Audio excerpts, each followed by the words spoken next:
It's fair to say that the Gran Turismo movie is pretty much jam-packed full of cars. You wouldn't expect anything else from a film based on a true story about a car-obsessed racing game addict who becomes a professional racing driver, really. On first viewing, there's a good chance you won't necessarily have caught them all, and it's pretty much frowned upon to film in a movie theatre. As the movie is now hitting streaming services though, viewers can pause and of course screenshot it to see all of the vehicles in the film. That's exactly what we've done here at GTPlanet, picking out some of the most interesting cars in the film and assessing how likely they are to make the crossover back from the movie universe into the gaming realm. The film's hero, Jan Mardenborough, played by Archie Madekwe, drives just 5 cars in total, mostly representing his transformation from gamer to racer. That starts off with a joyride in his dad's sporty coupe and, naturally, ends with the LMP car he uses in the climax of the movie. Featuring in a chase scene early on in the movie, the Volkswagen Corrado VR6 is driven by Jan and his brother Kobe without their father's permission. It's one of the film's unlikeliest scenes, as ANPR, automatic number plate recognition, is a thing in many UK police cars, and a tornado red VR6 Corrado is a rare and highly recognisable car in 2023. The Mardenboroughs wouldn't get away with it. We're rating the probability of these cars coming to the game from 1 to 10, and this is given a 3. Despite it being an accessible sporty hatch in the 1990s, it's never been in a Gran Turismo title before, and there's not a lot of Volkswagens in-game updates.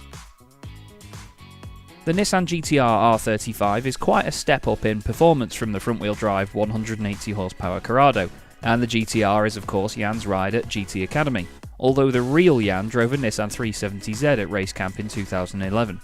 The car in the film is a standard GT-R in post-MY17 facelift form, but curiously is the only such car in that final race.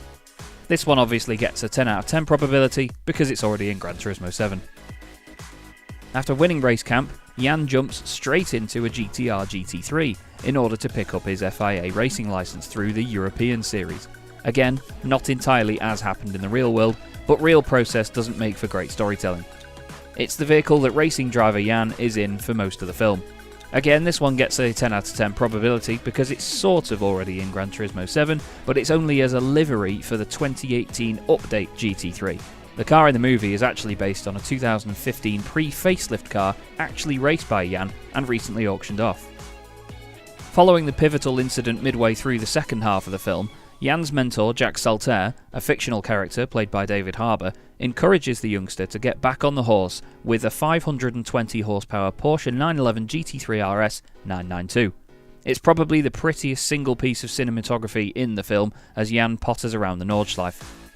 We've given this one a probability of 8 out of 10. We already have 2 recent generations of GT3 RS models in Gran Turismo 7, and Porsche has been one of the most common brands to appear in updates, so let's keep our fingers crossed.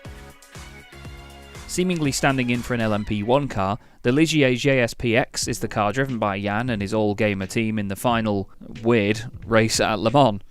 The real PX is an extreme track day special built to no specific regulations and based on the successful JS P2 and P217 cars. This one's only got a probability of 4 out of 10. It's such a significant car for the movie that it's hard to imagine it's not on Polyphony Digital's radar, but it would be a first ever Ligier on-road car in the series and tough to slot into the current race car categories. Gran Turismo, in terms of the game, doesn't actually play much of a role in the Gran Turismo film, largely consisting of a couple of scenes early on where Jan qualifies for GT Academy through a lap time competition and then a final online race. However, even in these sequences, we see a couple of interesting vehicles. The Porsche 911 GT3 Cup, the 992 variant, pops up pretty early on in an in-game sequence, with Jan racing some friends and rivals in, somehow, an arcade race.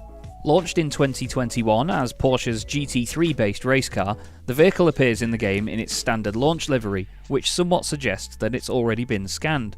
It would certainly fit with the approximate cadence of vehicles if it arrived soon.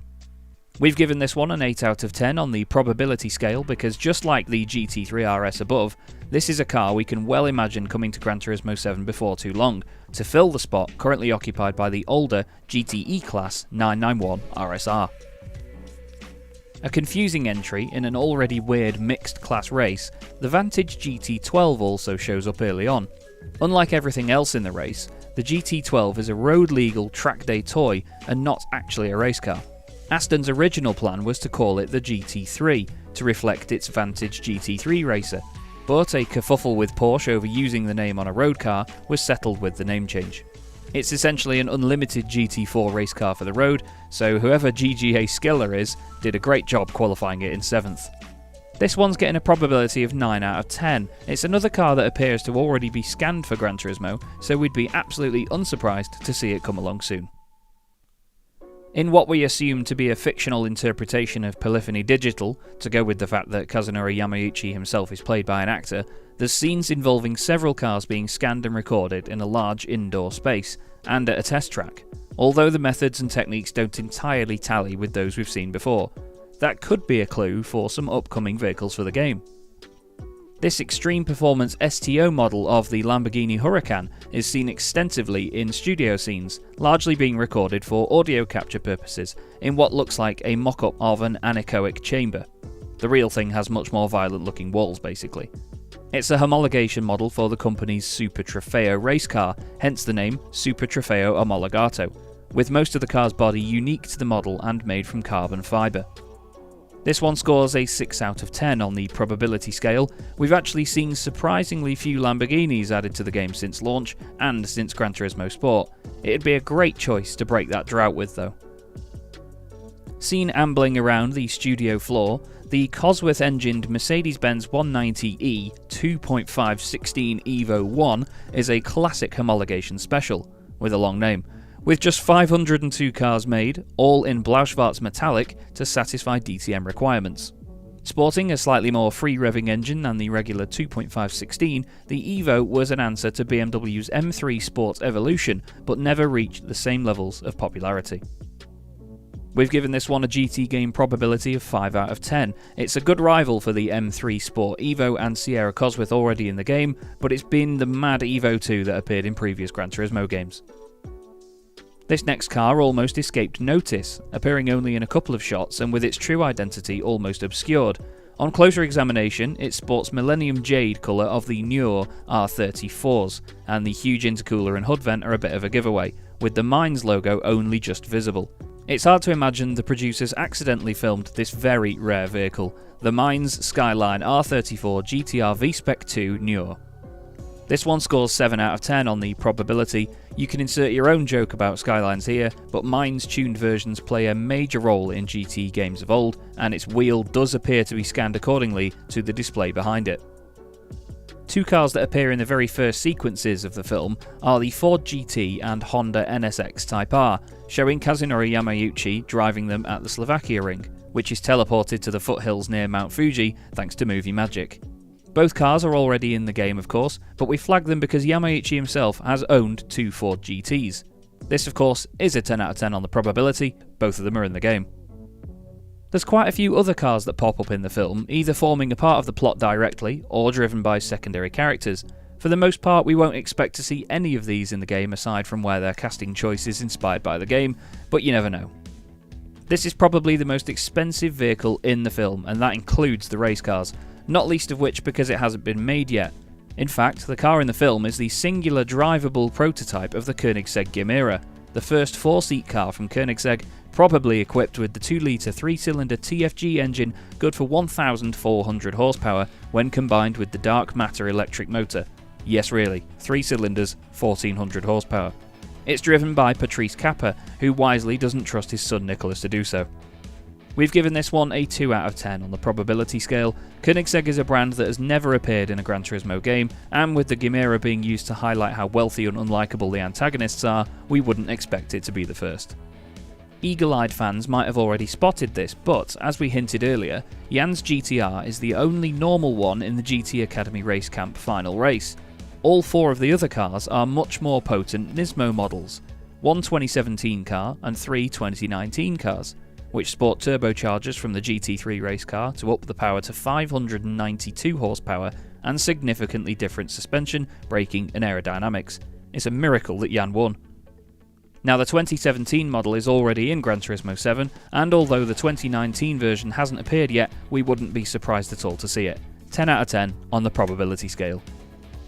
The GT3 car that we see more than any other except Jan's Nissan GT-R is the Lamborghini Huracan GT3. That's because it's driven by the film's main antagonist, Nicholas Capper, who seems to have a tendency to use it as a battering ram, perhaps too much online racing despite his clear disdain for it. As we noticed in our review, he wouldn't last long, no matter how wealthy his father is, probably. This is another car that's already in Gran Turismo 7, although you'll need to make delivery for yourself. Sibling to the Ligier JS PX driven by Jan at Le Mans, the Ligier JS P2 is the car of the exceptionally German Frederick Schulin, played by the Irish rally driver Niall McShay. Another LMP1 stand-in for the slightly odd Le Mans finale, it's arguably the most prominent of the other prototypes in the film, featuring in a major incident early in the race. This one is also a 2 out of 10 on the probability scale. Just like the JSPX, this is a difficult car to place in the game, and it would be a first for the brand in the series' history, less likely due to not being a hero car. Considering that he's a leading executive for Nissan's marketing department, Danny Moore, played by Orlando Bloom, doesn't actually spend much time in cars. In fact, this Nissan Ariya, an electric crossover SUV, is the only car he's actually seen in at any point, and even then, he's in the back of it. Also, what's with the fake cocktail tattoo? We've given this one a probability of 1 out of 10. It's extremely unlikely to ever appear in any Gran Turismo if it weren't for the Nissan badge. Naturally popping up during racing sequences that went wrong, one at race camp and one at Le Mans, there's 2 safety cars in the film, the BMW M8 and Nissan 370Z, and they were quite a bit of an unexpected treat. That particularly goes for the BMW, as Porsche has provided the Le Mans 24 Hours safety car since 2018. It's likely to be the old MotoGP safety car with a Le Mans wrap on it. We've given these a probability of 3 out of 10. They wouldn't be the oddest cars to see in Gran Turismo 7, and the 370Z particularly already has a model to adapt for a safety car, but we're going to say probably not. Most of the rest of the vehicles in the film play no significant role outside of being otherwise uninvolved racers or just set decoration. We're not going to rate any of them for their possibility of appearing in the Gran Turismo game, as they're mainly a case of the filmmakers grabbing what was available or already there. There's a fun mix of cars though, like the Lamborghini Diablo and Rolls-Royce Phantom, down to a Toyota Hiace, and a mixture of race cars from the McLaren 720S GT3 all the way to the Alpine A110 GT4. We hope you've enjoyed this look down this list of the cars that appeared in the Gran Turismo movie and how probable it is that they will come to the game. Let us know what you think in our forums on GTPlanet. Otherwise, we will see you in the next video. Have a good day.